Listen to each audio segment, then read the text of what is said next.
जसे की कोविडमध्ये ओव्हर यूज ऑफ स्टेरॉइड झाला तर त्याचं जे प्रमाण आहे ॲज कम्पेअर टू कोविडच्या अगोदर हे खूप प्रमाण त्या ठिकाणी वाढले.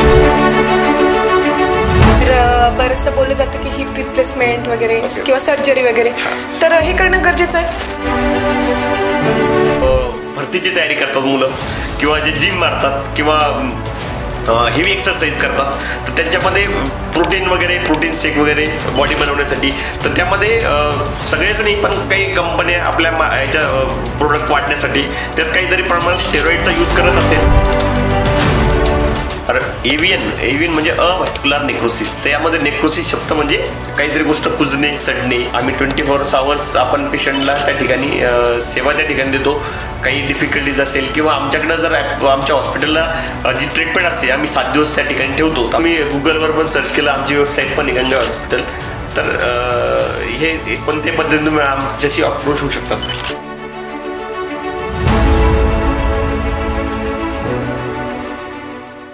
आजच्या काळात अव्हॅस्क्युलर नेक्रोसिस, एव्हियन आणि स्पाइन डिसऑर्डर सारख्या आजारांनी लाखो लोकांचे जीवन प्रभावित झाले आहे.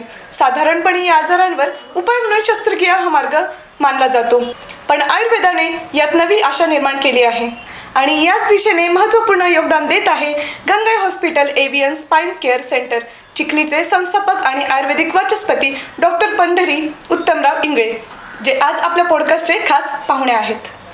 13पेक्षा अधिकचा क्लिनिकल अनुभव, हजारो रुग्णांचे यशस्वी उपचार आणि अनेक राष्ट्रीय व आंतरराष्ट्रीय पुरस्कार हे त्यांच्या निष्ठा व दूरदृष्टीचे घोतक आहेत.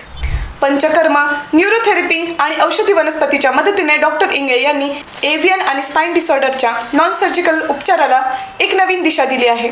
तर चला वेळ न घालवता लगेचच आपण आपल्या पॉडकास्टला सुरुवात करू. सर, स्वागत आहे तुमचं आमच्या DJ पॉडकास्टमध्ये. तर सर, सर्वात आधी आमच्या दर्शकांना जाणून घ्यायचं की एव्हियन अव्हॅस्क्युलर नेक्रोसिस हे नेमकं काय आहे आणि हा आजार नेमकं कुठून सुरू होतो, कसा आहे? तर एव्हियन म्हणजे अव्हॅस्क्युलर नेक्रोसिस. त्यामध्ये नेक्रोसिस शब्द म्हणजे काहीतरी गोष्ट कुजणे, सडणे या ठिकाणी आलेली आहे. तर या ठिकाणी कोणत्याही बोलला जर रक्ताचा पुरवठा कमी झाला किंवा रक्त पोहोचलं नाही तर त्या ठिकाणचं हाड हे कुजायला लागतं, सडायला लागतं आणि झिजून जातं आणि अव्हॅस्क्युलर नेक्रोसिस डेव्हलप होतो. ठीक आहे. याला आपण त्याचा सांधा होईल, नंतर आपला गुडघा आहे, पण जास्त करून हा जो एव्हियन आहे तो हिप जॉईंटमध्ये आपल्याला दिसून येतो. हिप जॉईंटमध्ये याच्यासाठी दिसून येतो की जे फिमर बोन आहे, ठीक आहे, ज्याला खुबा म्हणतो आपण, खुब्याचं, तर त्या बॉलला आणि रक्तपुरवठा आणि त्याच्या जसं की या पद्धतीचं आपलं फिमर बोन असतं, याला रक्तपुरवठा वेगळा आहे आणि याला रक्तपुरवठा वेगळा आहे. तर याला जर रक्तपुरवठा कमी झाला तर हा जो बॉल खराब व्हायला लागतो, ठीक आहे, हा सडायला लागतो, कुजायला लागतो आणि या ठिकाणी एव्हियन डेव्हलप होतो. तर याला एव्हियन असे म्हणतो आपण. ठीक आहे. तर आफ्टर कोविड नंतर याचं प्रमाण खूप त्या ठिकाणी वाढलेलं दिसून येतं. बरोबर. तर सर, मग याचे स्टेजेस असतात का? कोणते कोणते स्टेजेस? हो, बिलकुल. तर एव्हियनच्या 4 स्टेज पडतात. First stage, second stage, third stage आणि फोर्थ स्टेज. तर एव्हियनच्या फर्स्ट स्टेजमध्ये त्रास हा कमी असतो, थोड्या प्रमाणात हिप रिजनमध्ये पेन होतो. जशी सेकंड स्टेज पेनची तीव्रता वाढते, वेदना वाढतात आणि मुवमेंट रिस्ट्रिक्टेड व्हायला लागतात. पायऱ्या चढताना वगैरे उतरताना तकलीफ त्या ठिकाणी व्हायला लागते. परंतु थर्ड स्टेज ही खूप ॲग्रिगेटिंग स्टेज असते. यामध्ये वेदना पण खूप होत्यात आणि वेदना हिपपासून नी जॉईंटपर्यंत या वेदना येतात. पायऱ्या वगैरे चढणं, लिम्पिंग त्या ठिकाणी दिसून येतं. आणि जी फोर्थ स्टेज आहे ते फोर्थ स्टेजमध्ये मुवमेंट एकदमच रिस्ट्रिक्टेड होतात. तुम्हाला चालताच येत नाही, अकाली अपंगत्व त्या ठिकाणी येऊ शकतं.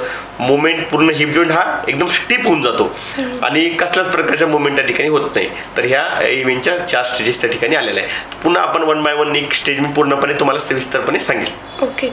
तर सर, जसं की आता तुम्ही म्हणले की कोविड नंतर स्टेरॉइडचं प्रमाण वाढलं किंवा जसं की आजकाल लोक जिमला जातात आणि प्रोटीन वगैरे घेतात, तर याचा काही परिणाम होतो का? बिलकुल. Steroid is a life saving drug. Steroid हे लाईफ सेव्हिंग ड्रग आहे. परंतु त्याचा जर का ओव्हरयूज झाला कुठल्याही प्रकारीमध्ये म्हणजे कुठल्याही कंडिशनमध्ये तर त्याचा परिणाम हा एव्हियनवर होताना दिसून येतो. रिसर्च पेपर पण आहे. जसे की कोविडमध्ये ओव्हरयूज ऑफ स्टेरॉइड झाला तर त्याचं जे प्रमाण आहे ॲज कम्पेअर टू कोविडच्या अगोदर हे खूप प्रमाण त्या ठिकाणी वाढलेलं आहे. तर माझ्याकडे जे पेशंट येतात त्यामध्ये 90% पेशंटला कोविड झालेलाच आहे, त्यांनाच एव्हियन त्या ठिकाणी दिसून आलेलं आहे. त्यासोबत त्यांची इम्युनिटी सुद्धा कमी झालेली त्या ठिकाणी दिसून येते. सेकंड आणखी जर आपण कारण त्या ठिकाणी बघितलं तर जे कोणी भरतीची तयारी करतात मुलं किंवा जे जिम मारतात किंवा हेवी एक्सरसाइज करतात तर त्यांच्यामध्ये प्रोटीन शेक वगैरे बॉडी बनवण्यासाठी तर त्यामध्ये सगळेच नाही पण काही कंपन्या आपल्या याच्या प्रोडक्ट वाढण्यासाठी त्यात काहीतरी प्रमाणात स्टेरॉइडचा यूज करत असेल आणि त्याचा परिणाम हा त्यांच्यामध्ये दिसून येतो असं मी बोलतो. तसेच काही वजन गेन करण्यासाठी वजन वाढण्यासाठी किंवा वजन कमी करण्यासाठी यासाठी कोणी मार्केटमध्ये भरपूर कोणी मार्केटिंग करतं आणि कोणी काही पण विकतं तर त्या पद्धतीत तुम्ही जर काही घेत असेल तर त्यात जर का स्टेरॉइडचं प्रमाण असेल तर निश्चित स्वरूपात एव्हीएन हा तुम्हाला होऊ शकतो. त्यानंतर आणखी त्याला जर कारण शोधत गेलो तर अल्कोहोल पर्सनमध्ये नंतर जे स्किन डिसीज असतात त्यामध्ये ओव्हर यूज ऑफ जर तुम्ही पेन किलर्स किंवा स्टेरॉइडचा केला तर त्यांच्यामध्ये सुद्धा दिसून येतो. तसेच पेन किलर जे अति प्रमाणात खातात अशा लोकांमध्ये सुद्धा याचं प्रमाण हे दिसून येतं. त्यानंतर जे ज्यांचं हेवी जॉब आहे किंवा खूप बसायचं काम ते करतात ड्रायव्हर लोक कंडक्टर लोक की खूप ट्रॅव्हलिंग त्यांच्यामध्ये आणि त्यांच्यासोबत जर स्टेरॉइडचं प्रमाण असेल तर त्यांच्या ठिकाणी निश्चित एव्हीएन हा जास्त प्रमाणात दिसून येतो. तर सर एव्हीएन हे याचा आपल्याला सिम्पटम कसा कळेल? हा एव्हीएनचे लक्षणं ज्याला म्हणू आपण एव्हीएन झाला हे कसं करायचं तर मी अगोदरच तुम्हाला त्या स्टेजेस सांगितल्या एव्हीएनच्या first stage second stage third stage fourth stage. तर त्यामध्ये स्टार्टिंगचे जे फेज आहे तर त्यामध्ये हलक्या स्वरूपात तुम्हाला सकाळी जखडण त्या ठिकाणी म्हणजे झोपेतून तुम्ही सकाळी ज्यावेळेस उठता तर हिप रिजनमध्ये ठीक आहे आणि नी जॉईंटमध्ये थोडी जखडण त्या ठिकाणी दिसून येते आणि सकाळी उठलं की चालताना थोडी तकलीफ व्हायला लागते आणि खूप हेवी जर तुम्ही चालले तर पेन त्या ठिकाणी होतो हलक्या स्वरूपाचा आणि ह्यानंतर वाढत जातो. पहिल्या स्टेजमध्ये जर आपण एक्सरे केला तर तो नॉर्मल येतो असं वाटतं की काही झालेलं नाही काहीतरी मसल पेन असेल आणि आपण दुर्लक्ष करतो परंतु ती स्टेज नंतर जाऊन सेकंड स्टेज थर्ड स्टेज आणि फोर्थ स्टेजमध्ये जाऊ शकते. फर्स्ट स्टेजमधून सेकंड स्टेजमध्ये ज्यावेळेस पेन जो आहे तो रेडिएट होतो खाली हिप जॉईंटमधून नी जॉईंटपर्यंत आणि मुवमेंट आणखी रिस्ट्रिक्टेड होतात. सकाळी उठल्या थोडं पण चालता येत नाही पण एकदा चालायला लागला की निश्चित स्वरूपात दिवसभर तो चालू शकतो परंतु जेव्हा आराम केल्यानंतर थोडा उठताना त्याला त्रास त्या ठिकाणी व्हायला लागेल. थर्ड स्टेजमध्ये ह्या वेदना आणखी जास्त स्वरूपात होतात आणि लिम्पिंग त्या ठिकाणी दिसून येते मुवमेंट रिस्ट्रिक्टेड होतात पायऱ्या त्याला चढता येत नाही पायऱ्या उतरताना चढताना खूप डिफिकल्टी त्या ठिकाणी होते आणि लिम्पिंग म्हणजे थोडा लंगडेपणा त्या ठिकाणी दिसून येतो. आणि ह्याच वेदना ज्यावेळेस पेशंट फोर्थ स्टेजमध्ये जातो तर त्या ठिकाणी मुवमेंट एकदम रिस्ट्रिक्टेडच होतात. त्याचा जो आपण हाय अँगल जो आहे आपण बसतो हाय अँगल कामच करत नाही आणि ती मांडी त्याला मारता येत नाही आणि पायऱ्या चढता येत नाही आणि अकाली अपंगत्व ज्याला म्हणतो तर ते अकाली अपंगत्व त्या फोर्थ स्टेजमध्ये त्या ठिकाणी दिसून येतं आपल्याला. तर ही जर असे लक्षणं दिसत असेल तर आपण लगेच तिथपर्यंत म्हणजे प्रॉपर डायग्नोज करणं त्या एव्हीएनमध्ये खूप इम्पॉर्टंट आहे. तर डायग्नोज करण्यासाठी एक्सरे ही सफिशियंट नाही आहे म्हणजे स्टार्टिंगच्या फेजमध्ये जर फर्स्ट स्टेज सेकंड स्टेज असेल तुम्ही जर एक्सरे केला तर एक्सरे एकदम नॉर्मल येऊन जाईल आणि कुठल्याही डॉक्टरकडे आपण लगेच गेलो MRI सांगेल असं काही होत नाही. त्यामुळं शक्यतोवर जर सिम्पटम्स मी सांगितल्याप्रमाणे दिसत असेल तर गो थ्रू MRI आणि MRI केल्यानंतर निश्चित स्वरूपात जर आपल्याला पहिलेच लवकर फर्स्ट स्टेज सेकंड स्टेज समजली तर लगेच रिझल्ट त्याचा खूप चांगले येतील आणि रिव्हर्स सुद्धा व्हायचे चान्सेस वाढतात म्हणजे फर्स्ट एव्हीएन रिव्हर्स सुद्धा होतो. आणि नॉर्मली हा जो आजार आहे तो कोणत्या वयोगटात दिसून येतो? एव्हीएन हा जो आजार आहे तो मॅक्झिमम पूर्वी 25 ते अबोधन म्हणजे ओल्ड एज पर्यंत होऊ शकत होता परंतु आता माझ्याकडे पेशंट जर म्हटले तर 18 इयर्स पासून माझ्याकडे पेशंट आहे. आता 8 दिवसापूर्वीच एक तर मला एका छोट्या बच्चूचा 6 इयर मुलगा होता त्याचा सुद्धा एव्हीएनचा रिपोर्ट माझ्याकडे आलेला आहे. हा म्हणजे ही जी आहे आपण म्हणतो याचं जे एव्हीएनचं प्रमाण आहे खूप वाढलं यावरून दिसून येतं. तर सर आता याचं काहीतरी सोल्युशन असायला पाहिजे. तर बरंचसं बोललं जातं की हिप रिप्लेसमेंट वगैरे किंवा सर्जरी वगैरे तर हे करणं गरजेचं आहे. बिलकुल. तर यामध्ये सोल्युशन मी सांगू राहिलो तुम्हाला. तर आपण ज्यावेळेस चिकित्सा पद्धती बघतो तर आधुनिक चिकित्सा पद्धती आयुर्वेद चिकित्सा पद्धती होमिओपॅथी चिकित्सा पद्धती आणि इतरही चिकित्सा पद्धती भारतामध्ये उपलब्ध आहेत. तर आधुनिक पद्धतीमध्ये स्टार्टिंगच्या फेजमध्ये पेन किलर्स किंवा कोल्ड कॉम्प्रेशन किंवा मग प्लाझ्मा थेरपी किंवा इंजेक्शन थेरपी आणि लास्ट फोर्थ स्टेजला हिप रिप्लेसमेंटच सांगतात. हे आधुनिक वैद्यक शास्त्रानुसार मी सांगत आहे. परंतु आयुर्वेद शास्त्र हे खूप प्राचीन काळापासून चालत आले आपलं शास्त्र आहे आणि यामध्ये हा जो आजार आहे तो आयुर्वेदाने का दृष्टिकोनातून मी आपल्याला सांगू इच्छितो की आयुर्वेदामध्ये हा आजार वाताचा आजार म्हणून गणला गेलेला आहे. यामध्ये थोडं मी आणखी प्रेक्षकांना आणखी थोडं डीप सांगेल की एक बेसिक काय आयुर्वेद काय आहे आणि कशा पद्धतीनं आपण इतरही आजाराची उत्पत्ती कशी होती या पद्धतीने मी थोडं सांगेल तुम्हाला.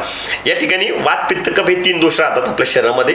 नंतर रस रक्त मांस मेद अस्थी मज्जा आणि शुक्र हे सप्तधातू असतात आणि त्रिमल. ठीक आहे, असे याच्यामुळे शरीर बनलेलं आहे आपलं आणि मन आणि आत्मा. तर या सगळ्या गोष्टी म्हणून आपलं शरीर बनलेलं आहे. यांच्यामध्ये काही बिघाड झाला तर आपल्याला आजार होतो. ठीक आहे, आता एव्हीएनच्या बाबतीत जर म्हटलं तर हा आजार वात दोष अस्थि धातू मज्जा धातू आणि रक्त तर ह्या 3 धातू आणि एक वात म्हणजे दोष तर यांचं सगळ्यांचं हॅम्पर्ड होण्याची उपलब्धी ही एव्हीएन आहे. म्हणजे वात प्रकोप होऊन अस्थिच्या ठिकाणी जातो, मज्जा हॅम्पर्ड करतो, रक्ताचा पुरवठा त्या ठिकाणी होत नाही आणि याच्यातून एव्हीएनची उत्पत्ती या ठिकाणी दिसून येते. हे आयुर्वेदशास्त्र सांगते. जर याला आपण कंट्रोलमध्ये ठेवलं म्हणजे वाताला वात आणि रक्त अस्थि यांचं जर आपण व्यवस्थित पोषण केलं तर निश्चित स्वरूपातून याच्यातून आपण विना सर्जरी आपण बाहेर पडू शकतो. म्हणजे सर्जरीची गरजच त्या ठिकाणी पडत नाही. तर याचं वर्णन आयुर्वेदामध्ये फार पूर्वीपासून केलेलं आहे. फक्त आता मॉडर्न डायग्नोस्टिक टेक्निक बदलल्या, खूप आपण म्हणजे आता मनुष्याने खूप ॲडव्हान्स टेक्निक आल्या, परंतु सर्जरीची गरज त्या ठिकाणी आयुर्वेदानुसार तरी लागत नाही असं मी मानतो. आणि माझे भरपूर असंख्य पेशंटच्या सर्जरी आम्ही टाळलेलं आहे. हां, मग तुम्ही नेमकं कोणत्या पद्धतीने सर्जरी म्हणजे यावर लोकांचं ट्रीटमेंट करतात? जसं की आर्टिफिशियल आलेत आता बरेचसे सर्जिकल आलेत, तर तुम्ही कोणतं करता? तर या ठिकाणी मी एक संमिश्र पद्धती एक डेव्हलप केलेली एव्हीएनवर. तर त्यामध्ये आपण जसं की आयुर्वेदामध्ये शमन चिकित्सा शोधन चिकित्सा सांगितली. शमन चिकित्सेमध्ये आपण स्नेहन स्वेदन करतो आणि शोधन चिकित्सेमध्ये आपण पंचकर्म ज्याला म्हणतो त्यामध्ये वमन विरेचन बस्ती, त्या बस्तीचे प्रकार मात्रा बस्ती अनुवासन बस्ती निरो बस्ती योग बस्ती असे भरपूर प्रकार आहे. नंतर नश्य आणि रक्तमोक्षण हे पंचकर्म त्याचे सांगितले.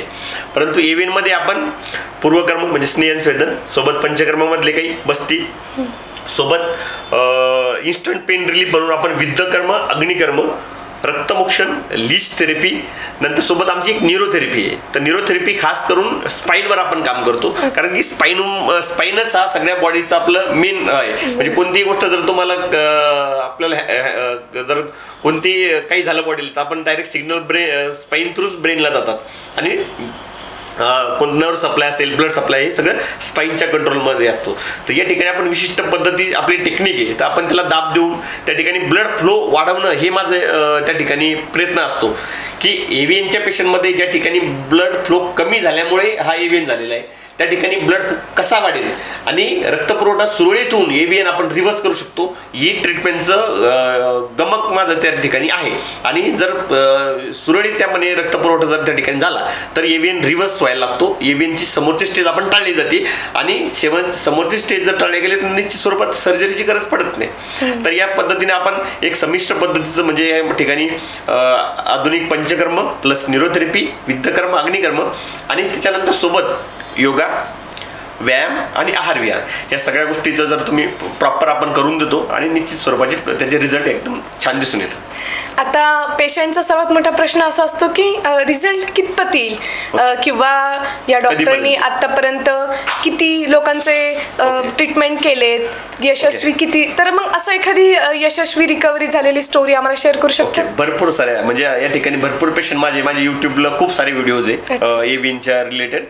आता यामध्ये किती दिवस आणि कशी ट्रीटमेंट घ्यायची यामध्ये थोडं आयुर्वेदानुसार व्यक्ती तितक्या प्रकृती म्हणजे तुमची प्रकृती वेगळी माझी प्रकृती वेगळी प्रत्येकाची डिफरंट, त्यामुळे प्रत्येकाचा सक्सेस रेट पण वेगळा राहतो.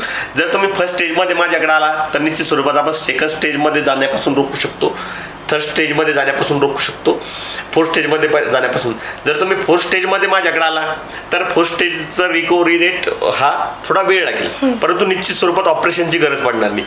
यामध्ये हे तुम्ही अगोदरच सांगितलं की आपल्याला त्या ठिकाणी रक्तपुरवठा वाढवणे, तुमच्या वेदना कमी करणे, ठीक आहे, वेदना कमी करणे आणि ज्या मुवमेंट तुमच्या रिस्ट्रिक्ट झालेले त्या वापस आणणे हा मोठो त्या ठिकाणी राहतो.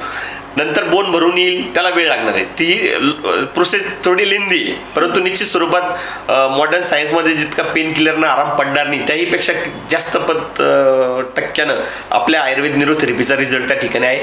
तुम्हाला अवघ्या माझ्याकडे 7 दिवसाचा शेड्यूल राहतो पेशंटचा, 7, 9, 11, कोणी 21 दिवस असं वेगवेगळ्या पद्धतीचं आपण बोलवतो. नंतर प्रत्येक महिन्यात आपण बोलवतो. पहिले 7 दिवसाचं एक सेशन झालं की नंतर महिन्यात आपण बोलवतो, किंवा अफोर्डेबल पेशंट 7 दिवसाचे पण सेशन करतात. तर त्यामध्ये निश्चित स्वरूपात पहिल्या दिवसापासूनच आराम पडायला लागतो. तुमची मांडी मारणं असेल, तुमच्या पेन तर कमी होऊन जातो बस्ती चिकित्सेद्वारे, अग्निकर्माद्वारे.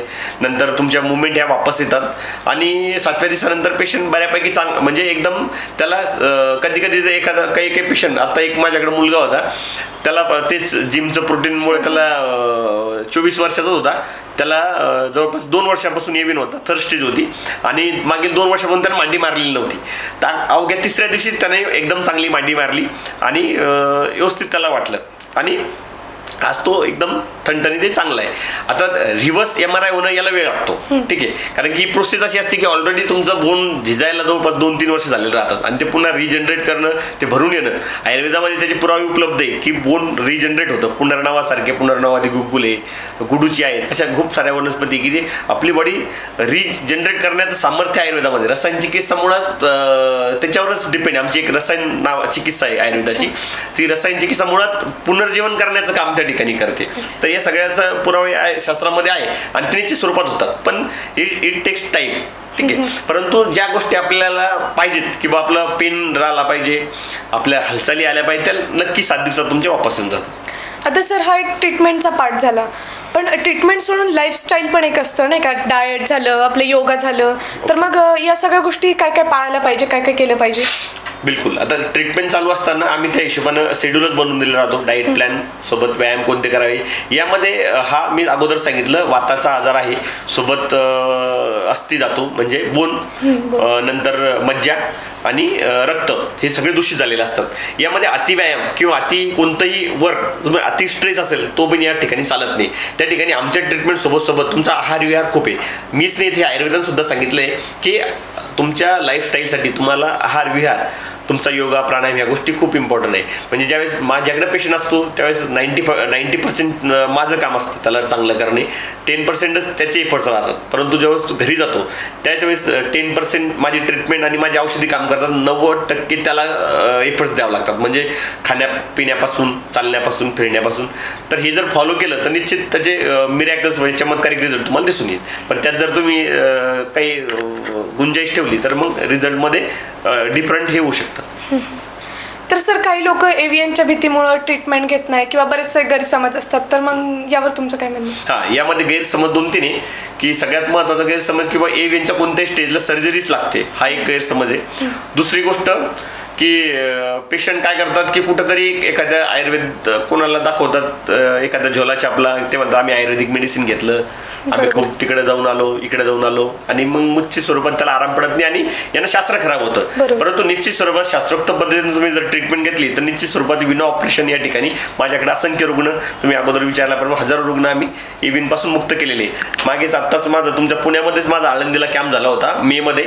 तर अवघ्या 3 दिवसाचा कॅम्प होता आणि खूप सारे पेशंट त्या ठिकाणी पुण्यातले आले होते आणि 3 दिवसामध्ये खूप चांगले रिझल्ट त्यांना मिळाले. माझ्या यूट्यूबवर त्यांचे व्हिडिओज वगैरे पण आहे.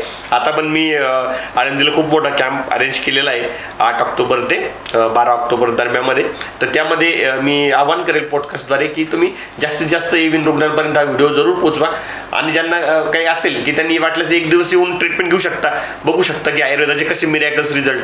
आणि एक गैरसमज असा असतो की आयुर्वेदाने खूप उशिरा आराम पडतो, पण तसं नाही. आयुर्वेद हे प्रत्येकाच्या स्टेजनुसार आपण ट्रीटमेंट देतो. या ठिकाणी अग्निकर्म, विद्यकर्म, लीज थेरपी या इन्स्टंट पेन रिलीफ मेथड्स आमच्याकडे आहे. म्हणजे विदिन सेकंड त्या ठिकाणी आराम पडताना दिसून येतो. जर पहिल्या दुसऱ्या दिवसापासून पेशंट चालायला लागतो असे रिझल्ट आहे. म्हणजे ॲलोपॅथीपेक्षा सुद्धा एक पाऊल पुढे जाऊन रिझल्ट त्या ठिकाणी मी अनुभवलेले आणि मी ते तुमच्या पॉडकास्टद्वारे शेअर करू इच्छितो. तेच म्हणजे लोक घाबरतात की कारण की कोणता पण एक आजार आला तर पैसे खर्च होणं म्हणजे सर्जरीसाठी तर ऑब्व्हियसली खूप जास्त पैसे लागतात आणि आयुर्वेदिकचं गैरसमज तर हाच आहे की खूप उशिरा नाही, पण तसं नाही, तसं बिलकुल नाही. आयुर्वेदाने जर प्रॉपर तुम्ही ट्रीटमेंट घेतली तर समूळ आजार नीट करणारं शास्त्र आयुर्वेदिक. म्हणजे बघा आपण जर म्हणतो हे कंट्रोल आहे, ॲलोपॅथी इट्स कंट्रोल. म्हणजे तुम्ही डायबिटीजची टॅबलेट घेऊन राहिले ती कंट्रोल करून राहिली, डायबिटीज क्युअर करून नाही राहिली तुम्हाला. एव्हीएनचं तुम्ही काही घेऊन राहिले ते कंट्रोल नाही म्हणजे तुमचं फक्त पेन थांबवणार आहे, ते भरून नाही आणणार. पण आपली जी ट्रीटमेंट आहे, मी अगोदर सांगितलं की माझा ट्रीटमेंटचा मोठो त्या ठिकाणी रक्तपुरवठा वाढवणे. रक्तपुरवठा वाढला तर ऑटोमॅटिकली बोन चांगलं होणार, पुनर्जीवित होणार आणि तुमच्या मुवमेंट चांगले होणार. त्यामुळे आयुर्वेद हे काय करतं किंवा तुमचं झाडाच्या मुळाशी पाणी घालतं, जड म्हणजे मुळाला पाणी देतं, म्हणजे ऑटोमॅटिकली झाड चांगलं होणार. तुम्ही पानाला किती बिन इंजेक्शन दिलं तर पान किती पूर्ण शरीर थोडी राहणार आहे. त्यामुळं रूट कॉज आपण शोधतो, रूट कॉजवर आपण काम करतो आणि खूप चांगला रिझल्ट त्या ठिकाणी आयुर्वेदाचा दिसून येतो. फक्त शास्त्रोक्त पद्धतीने ते केलं गेलं पाहिजे. आणि आमच्या गंगा हॉस्पिटल शास्त्रोक्त पद्धतीनं मी स्वतः लक्ष देऊन पर्सनलाइज केअर प्रत्येक पेशंटची आम्ही त्या ठिकाणी घेतो, म्हणून त्याचे रिझल्ट आज आम्हाला दिसून येतो आणि आम्ही त्या हिशोबाने बोलतो. खूपच चांगले. तर सर आता बघा आपण बोलतोय आणि लोकांना बरीचशी माहिती मिळाली आहे तुमच्या परत तुमच्या ट्रीटमेंटबद्दल पण आता आपल्या व्ह्युअर्सपैकी असे लोक असतील की ज्यांना इव्हन हा त्रास असू शकतो, तर मग त्यांनी तुम्हाला कसं अप्रोच करावं, तुम्हाला कसं कॉन्टॅक्ट करावं किंवा ट्रीटमेंट कशी तुम्ही? तर आमच्या अप्रोचसाठी तर मी डॉक्टर पंढरी इंगळे, माझं स्वतःचं गंगा हॉस्पिटल नावाने यूट्यूब चॅनल मराठीमध्ये आणि डॉक्टर पंढरी इंगळे या नावाने हिंदीमध्ये चॅनल आहे. तर यावर यूट्यूबवर आहे आम्ही. नंतर व्हॉट्सअप आमचा टोल फ्री नंबरसुद्धा आमच्या हॉस्पिटलचा आहे. आम्ही 24 आवर्स आपण पेशंटला त्या ठिकाणी सेवा त्या ठिकाणी देतो. काही डिफिकल्टीज असेल किंवा आमच्याकडं जर आमच्या हॉस्पिटलला जी ट्रीटमेंट असते आम्ही 7 दिवस त्या ठिकाणी ठेवतो, तर आमच्याकडं पूर्ण भरतीची वगैरे व्यवस्था असते आणि सोबत कोणी माणूस असते त्याची पण व्यवस्था आमच्याकडे राहते. आणि चांगल्या पद्धतीचं मोठं हॉस्पिटल असल्यामुळे त्या ठिकाणी आपण 7 दिवसाची फुल ट्रीटमेंट देतो आणि आफ्टर नंतर फॉलोअपसाठी आपण बोलवत राहतो. तर तुम्ही गुगलवर पण सर्च केलं, आमची वेबसाईट पण आहे गंगा हॉस्पिटल. तर हे कोणत्याही पद्धतीने तुम्ही आमच्याशी अप्रोच होऊ शकतात. भारतभरातून पेशंट येतात. त्यामुळं जर तुमच्या परिवारामध्ये, तुमच्या नातेवाईकामध्ये किंवा तुम्ही स्वतः जर एव्हीने त्रस्त असेल किंवा स्पाईन डिसऑर्डरने कुठल्याही प्रकारचं पॅरालिसिस जरी असेल तर या सगळ्या ट्रीटमेंट, या सगळ्या आजारांवर आमच्याकडे विना ऑपरेशन आपण त्या ठिकाणी उपचार हे करतो. आणि आयुर्वेदाचा प्रसार करण्यासाठी तुम्ही खरोखर हे ज्ञान आहे हे प्रत्येकापर्यंत पोहोचलं पाहिजे. लोकांना खूप सारे गैरसमज, आपलं धरोहर आहे, आपली शास्त्र, आपली संस्कृती हे लोकांपर्यंत पोहोचलं पाहिजे. आणि खास म्हणजे यात विना सर्जरी आणि आपलं आयुष्य चांगलं. फक्त यानं एव्हीएन, माझ्याकडे भरपूर रुग्ण असते येतात किंवा त्यांना एव्हीएन सोबत कोणाला स्किन डिसीज होती, कोणाला पाईलचा त्रास होता, कोणाला पोटाचा त्रास होता, कोणाला ग्रहणीचा त्रास होता, कोणाला थायरॉइडचा त्रास होता, कोणाला डायबिटीज होता. तर ॲक्च्युली आमच्या न्यूरोथेरपी, आमच्या पंचकर्म, आमच्या एव्हीएन थेरपी त्यांचं ते आजार ऑटोमॅटिकली कव्हर होऊन गेले. म्हणजे त्यांना वेगळं काही घ्यायचं गरज पडलं नाही. तर ती आमचं एक स्पेशालिटी त्या ठिकाणी. आणि होलिस्टिक अप्रोच आहे की बा फक्त आयुर्वेदामध्ये फक्त बस्तीच द्यायची काही नाही. आम्ही एक प्रॉपर प्लॅनच त्या ठिकाणी एव्हीएनच्या रुग्णांसाठी तयार केलेला आहे. तर त्याचे चांगले रिझल्ट त्या ठिकाणी दिसून येतात. म्हणजे तुम्ही तुमच्या पूर्ण पेशंटचे सगळे आजार एकाच्यात पूर्ण करून टाकता. मी अगोदर सांगितलं आम्ही स्पाईनवर काम करतो आणि कोणताही मूळ जर आजार, आम्ही अगोदर बोललो ना की मुळात जर आपण जड शोधली, ठीक आहे, तर तिचा एक्झॅक्ट कॉज जर समजलं तर तुमचं आजार बरं होण्याचे चान्सेसही वाढतात. दुसरी गोष्ट मी सांगेल आणखी की आज आपली जी बिमारी ती लोकांना त्याचं नॉलेज असलं पाहिजे किंवा इव्हन स्वतः ज्याला बिमार आहे त्याला आम्ही समजून सांगतो की बा आजार का झाला, याचे सिम्पटम्स काय आहे, तू असं करशील तर पुन्हा तो वाढणार आहे. तर ॲक्च्युअली तो जर स्वतः साक्षर झाला तर निश्चित स्वरूपात त्यातून चांगला आउटपुट त्या ठिकाणी निघणार आहे आणि दुसऱ्यांना तो एज्युकेट करणार.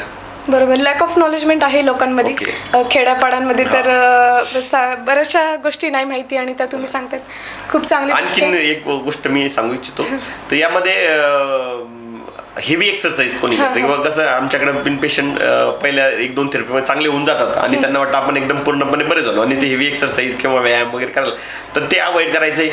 जे पण काही आसन आपण सांगणार आहे, जसं की आम्ही नेहमी सांगतो भुजंगासन असेल, शशकासन असेल, नंतर उलटं चालणे असेल, उलटं लटकणे असेल, तर हे व्यायाम खूप इम्पॉर्टंट आहे. पण याच्यासोबत प्रमाणात करणे ते खूप इम्पॉर्टंट आहे. अति करू नये. आपण आयुर्वेद आपल्या ह्याच्यामध्ये अति तिथे माती होती. तर त्यामुळे या आजारामध्ये कोणतीही गोष्ट करताना तुम्ही तज्ञाचा सल्ला मस्ट घेणे. म्हणजे तुमच्या भागात कोणी आयुर्वेदाचार्य आलं तर त्यांचा काय होते तुम्ही सल्ला घेऊन त्या पद्धतीने व्यायाम किंवा आहार विहार ठेवू शकता. आमच्या चिकन आलं तर आमच्या पेशंटला आम्ही परिपूर्ण नॉलेज देतो, परंतु जे पेशंट आमच्यापर्यंत पोहोचू शकत नसतील किंवा ज्यांचा काही कारणास्तव येऊ शकत नसेल तर त्यांनी या पद्धतीचं तुम्ही अप्लाय हे करू शकता. काही हेल्प लागली तर आमचा हेल्पलाईन नंबर पण आहे, त्याला सुद्धा तुम्ही कॉन्टॅक्ट करू शकता किंवा कमेंट बॉक्समध्ये आता पॉडकास्टमध्ये तुम्ही कमेंट द्या, आम्ही जरूर त्याचं ट्राय करू ॲन्सर देण्याचं. तर सरांनी सांगितल्याप्रमाणे सर ट्रीटमेंट करतात, ते पण नॉन सर्जिकल करतात आणि आयुर्वेदिक पद्धतीने एकदम सुंदर पद्धतीने ते तुमचं एकदम छान पद्धतीने तुमचे सोल्युशन करतील. तर सरांना जर तुम्हाला भेटायचं असेल तर सरांचे आम्ही इन्स्टा हँडल परत सरांचा नंबर पत्ता वगैरे आम्ही डिस्क्रिप्शनमध्ये टाकत आहे, तर तुम्ही त्यांना कॉन्टॅक्ट करू शकता. तर सर काही असे पेशंट आहेत जे तुमच्यापर्यंत पोहोचू शकत नाही, तर मग तुम्ही त्यांना काय सांगाल, काय ॲडवाईस देसाल? हां, तर खरोखर या पॉडकास्ट मार्फत मी नेहमी सांगत असतो ह्या ज्या गोष्टी कॉमनली सांगतो सगळ्या पेशंटला, आणि आपलं नॉलेज दुसऱ्यांपर्यंत गेलं पाहिजे हे खूप इम्पॉर्टंट आहे. आणि आयुर्वेद शास्त्राचा घराघरापर्यंत प्रचार प्रसार हा झाला पाहिजे हे खूप इम्पॉर्टंट. तर या ठिकाणी एक स्टोरी सांगतो मी की माझ्याकडे कर्नाटक बेंगलोरवरून एक मला फोन आला होता की सर मला तुमच्याकडे खूप यायची इच्छा आहे, आणि त्या गावाची लोकसंख्या त्या 300-400 त्या गावात लोक असते सगळे, आणि खूप इंटेरियर गाव होतं. तर त्याने सगळ्या गावांनी त्याला पैसे, मुलगा होता जास्त समजा 24-25 वर्षाचं, सगळ्या गावांनी पैसे जमा करून काहीतरी 7-8 हजार रुपये झाले त्याचे. आणि तो फोन केला की सर मला तुमच्याकडे यायचं आहे ट्रीटमेंटला. आता चिखलीचं अंतर म्हणजे चिखली बुलढाणा जिल्ह्यात म्हणजे महाराष्ट्राच्या मध्यभागी, कर्नाटकातून यायचं म्हटलं तर भाड्याला 2-2.5 हजार रुपये लागतील, येणं जाणं म्हटलं 3-4 हजार रुपये त्याचे जातील, आणि सोबत राहणं खाणं समजा ठीक आहे आपण ट्रीटमेंटचे कमी करू पैसे, परंतु ऍक्च्युली राहणं खाणं ते तर खर्च लागणार. तर ऍक्च्युली ते 7-8 हजार रुपये संपून गेले असते. तर त्याला म्हटलं तू एक काम कर, तो ऑकरवरच होता याचा, तर त्याला म्हटलं तू उलट, मी काही व्यायाम सांगितले त्याला, त्यामध्ये खास करून उलट चालणे म्हणजे बॅक साईडला. त्यांना आपलं काय होतं की जे हिप जॉईंट रिस्ट्रिक्टेड झाले असतात, त्या मसल पूर्णपणे स्ट्रिक्ट असतात. ज्यावेळेस आपण बॅक साईडला चालतो, विपरीत करणे चिकित्सा आयुर्वेदात वर्णन केलेले, तर ती विपरीत करणे चिकित्सेचा आपण या ठिकाणी अवलंब केला आणि त्याला उलट चालायला सांगितलं मी. उलट चालणे, उलट लटकणे, काही व्यायाम सांगितले आणि काही त्याच्या भागात मिळेल अशी औषधी द्रव्याची एक कल्प करून त्याला मी सांगितलं हे तू चालू कर. आणि त्याचे मिरॅकल्स रिझल्ट ज्यावेळेस 2 महिन्यानंतर फोन आला तर त्यानं मला व्हिडिओ पाठवला होता की तो विदाऊट वॉकर चालत होता. म्हणजे खास त्याचा मला खूप आनंद वाटला की बघा आपण जे, आणि त्यानं फॉलो केलं जसं की आपण देवाचा प्रसाद जसं दिलो आपण खाऊन घेतो काही हे न करता, त्या पद्धतीने मी ज्या गोष्टी सांगितल्या त्यानं एक्झॅक्ट त्या पद्धतीने सगळ्या फॉलो केल्या आणि खूप चांगलं त्याला पण वाटलं. आज विदाऊट वॉकर तो चालतो. म्हणजे फक्त तोच नाही, ते प्रत्येकासाठी सांगतो मी, जे एव्हीएनचे रुग्ण असतील त्यांनी घाबरून न जाता प्रॉपर पद्धतीनं, तुम्ही जर व्यसनी असेल तर पहिलं व्यसन बंद करा, तुम्ही जर फास्ट फूड खाल ते बंद करा, तुमचं स्वतःवर कॉन्सन्ट्रेट करा. म्हणजे स्वतःचं शरीर कसं चांगलं राहील. मी अगोदर सांगितलं आयुर्वेद सांगते की समदोष समधातू समदोष समअग्नी समधातू मलक्रिया प्रसन्न आत्मेंद्रिय स्वस्ती इत्ती विधी. स्वस्त त्यालाच म्हणू ज्याचे अगोदर सांगितल्याप्रमाणे त्रिदोष वात पित्त कफ सप्तधातू रस रक्त मास मेद अस्थि मज्जा आणि शुक्र तसे त्रिमल हे समस्थितीत असतील, त्याने मन चांगलं राहील. मग तुमचं सगळं चांगलं आहे पण मन चांगलं नाही, तुम्ही डिप्रेशन मध्ये तर तुम्ही आजारीच आहे. तर हे सगळं जर चांगलं ठेवायचं असेल तर याला आपण हेल्दी म्हणतो. याच्यासाठी तुमची दिनचर्या, ऋतुचर्या हे खूप इम्पॉर्टंट आयुर्वेदात सांगितलंय. तर तुमचा आहार विहार तुम्ही ठेवा, पॉझिटिव्ह अप्रोच ठेवा. ऑपरेशन हे लागतच नाही ठीक आहे, पण तुम्ही जर हरून गेले, मनाला हारले तर ते शक्य नाही. तर त्यामुळं आत्मविश्वास ठेवा आणि निश्चित स्वरूपात प्रॉपर हळूहळू प्रमाणात तुम्ही एक्सरसाइज चालू करा. कारण कोणाकोणाला काय होतं, एकदम जर एक्सरसाइज केलं तर ते ऑलरेडी वात वाढेल आणि वृक्षता वाढेल आणि पुन्हा पेन तुमचा वाढणार आहे. त्यामुळे तज्ञ लोकांच्या मार्गदर्शनाखाली आणि प्रॉपर ट्रीटमेंट जर तुम्ही घेतली तर निश्चित यातून बाहेर तुम्ही पडू शकता. आणि त्या ठिकाणी मी जर सांगितले जे बाहेरचे रुग्ण असतात त्यांनी उलट चालणे, उलट पायऱ्या उलट्या चढणे, पायऱ्या उलट्या लटकणे. नंतर बसण्यासाठी तुम्ही नरम म्हणजे की ट्यूब वापरू शकता, गाडीचं ट्यूब जे असतं त्याच्यावर तुम्ही बसू शकता. नंतर भुजंगासन, सर्पासन, नंतर मर्जरासन, शशकासन हे काही असणे हे तुम्ही निश्चित स्वरूपात केले पाहिजे. आणि जास्त बसणं टाळायचं, वॉकिंग करू शकता. जेवढं वॉकिंग कराल तेवढं खूप चांगलं त्या ठिकाणी राहणार आहे. आणि जेवणामध्ये स्निग्ध पदार्थ जास्त आहे. जसं की आपण आता काय झालं की नवीन फॅड आलेले की कोलेस्ट्रॉल वाढेल, तूप खाल्लं की कोलेस्ट्रॉल वाढेल, तेल अति खाल्लं, असं काही आयुर्वेदात वर्णन नाही. तुम्ही प्रॉपर पद्धतीने आपल्या शरीराला जेवढी गरज याची स्निग्ध पदार्थाची खूप जास्त गरज आहे. आता आपण बघतो की लहान लहान मुलांना पण सुद्धा मणक्याचे आजार किंवा कडकड वाजायला लागली, का स्निग्धता कमी झाली, वृक्षता त्या ठिकाणी वाढली. तर त्या ठिकाणी प्रत्येक जेवणामध्ये आपलं तिळाचं तेल असेल, तुम्ही जर तुमच्या तिकडे जर कोणी नारळाचं तेल खात असेल तर जे काय तुमच्या भागात असेल, कोणी मोहरीचं तेल असेल किंवा जवसाचं तेल असेल, जवसाचं फ्लेक्सीड ऑइल ज्याला म्हणतो ते तर खूप इम्पॉर्टंट. म्हणजे ते त्यात ओमेगा 3 फॅटी ऍसिड असतात, अँटी अमिनो ऍसिड्स खूप चांगले राहतात, इम्युनिटी वाढवण्यासाठी पण ते खूप चांगलं. तर हे ज्याचा समावेश जेवणामध्ये असला पाहिजे. तुपाचा तुम्ही चांगला उपयोग जेवणामध्ये करू शकता. गाईचं तूप जेवढं जास्त खाल त्यांना आताही कोणत्याच पेशंटचं कधीच कोलेस्ट्रॉल त्या ठिकाणी वाढलेलं नाही. तर हे जर तुम्ही तुमच्या डेली रुटीन मध्ये ठेवलं, ठीक आहे. बाहेरचं जंक फूड आहे किंवा प्रिझर्वेटिव्ह वापरलेले पॅकेट फूड आहे ते अवॉइड करायचं. अति आम्ल किंवा अति मसाल्याचं, अति तिखट, अति गरम हे बंद करायचं. ह्या जर गोष्टी अप्रोच ठेवला तर निश्चित तुमचं हेल्थ चांगलं राहील आणि होणारे जे आजार आहेत ते पण टाळले जातील आणि एव्हिन सुद्धा कंट्रोलमध्ये राहील. हे मी या पॉडकास्ट मार्फत तुम्हाला सांगू इच्छितो. खूप सुंदर पद्धतीने, म्हणजे तुम्ही जे लोक तुमच्यापर्यंत पोहोचत नाही त्या लोकांना पण तुम्ही खूप सुंदर पद्धतीने मार्गदर्शन दिलेले. आणि तुम्ही आता सांगितलं जे बँगलोरला म्हणजे तुम्ही लांबून त्याला मार्गदर्शन केलं, लांबूनच तुमचे रिझल्ट दाखवले, म्हणजे हे आमच्या दर्शकांसाठी आणि माझ्यासाठी खूप सुंदर गोष्ट आहे. खूप चांगलं वाटलं. तर सर, जसं की माझ्या माहितीप्रमाणे तुम्ही बरेचसे रिसर्च पेपर पण पब्लिश केलेले आहेत, तर मग त्यात काही एव्हियनचं आहे? ओके. हा, तर एव्हियनवर सुद्धा आपण रिसर्च पेपर त्या ठिकाणी पब्लिश केलेला आहे. त्याची लिंक मी देऊन देईल. एव्हियनवर आयुर्वेदिक अप्रोच कसा असायला पाहिजे त्यावर आपला एक रिसर्च पेपर आहे. आणि इतरही लेख माझा G24 तासवर सुद्धा एव्हियनवर विना ऑपरेशन उपचार हा एक मुलाखत ती सुद्धा जरूर प्रेक्षकांनी बघायला पाहिजे. त्यामध्ये सुद्धा ज्या पद्धतीने आपण आज वर्णन केलं त्या पद्धतीने काही आणखी त्यामध्ये मी माहिती एव्हियन बद्दल सांगितलेली आहे, ते पण तुम्ही जाऊ शकता. किंवा तुम्ही युट्यूबवर माझे भरपूर सारे एव्हियनचे एक्सरसाइज, एव्हियनचे डाएट कसं असलं पाहिजे, एव्हियन मध्ये पेन मध्ये काय केलं पाहिजे, कोणती एक्सरसाइज इम्पॉर्टंट, असे प्रत्येक छोट्या छोट्या गोष्टी सुद्धा आपण त्या ठिकाणी युट्यूबवर कव्हर केलेल्या आहे, त्या तुम्ही बघू शकता. चालेल ना, म्हणजे एक पूर्णपणे मार्गदर्शन तुम्ही ऑनलाईन पद्धतीने पण देता? ओके. कारण की डिजिटल युग आलेलं आहे आणि खास म्हणजे आता माझं चिखली जर म्हटलं तर एक छोटं गावच आहे, परंतु आज माझ्याकडे भारतभरातून त्या ठिकाणी एव्हियनचे पेशंट येतात आणि एकदम हसून फुलून जातात. असं त्यांना एक आशेचा किरण त्या ठिकाणी वाटतो आणि तेच पेशंटचं चेहऱ्यावरचं हास्य, तीच आमची खरी कमाई त्या म्हणून, तो सन्मान. असे भरपूर सारे पुरस्कार मिळाले, परंतु तो पेशंटचा आशीर्वाद आणि पेशंटचा हास्य तो खूप मोठा पुरस्कार आमच्यासाठी असतो. आणि हे काम अविरतपणे चालू आहे आणि तुमच्या आशीर्वाद आणखी चालूच राहू लवकर. आणि जास्तीत जास्त लोकांपर्यंत आयुर्वेद पोहोचवण्याचा माझा मानस आहे, तो पोहोचला पाहिजे. बरोबर. डॉक्टर असलं की तो एक हे असतं प्रिव्हिलेज, की तो तर प्रिव्हिलेज वेगळा आणि लोकांचे जे काय म्हणतात त्याला आशीर्वाद. आशीर्वाद तर खूप चांगला आहे. तर ते फील्ड तशी किंवा पैशासोबत तर बाय प्रोडक्ट आहे, परंतु जे आशीर्वाद ब्लेसिंग आणि कोणाचं जरी दुःख कमी करण्याचं आपल्याला ताकद ईश्वराने दिली आहे आणि ती ताकद ईश्वर वाढत राहू अशीच त्यांच्या चरणी प्रार्थना आम्ही नेहमी करतो आणि आजच्या व्हिडिओ मार्फत सुद्धा करतो किंवा असेच ब्लेस आमच्यावर राहू दे. मनी कमवणं वेगळं आणि ब्लेसिंग मनी कमवणं हा एक खूप चांगला पार्ट आहे.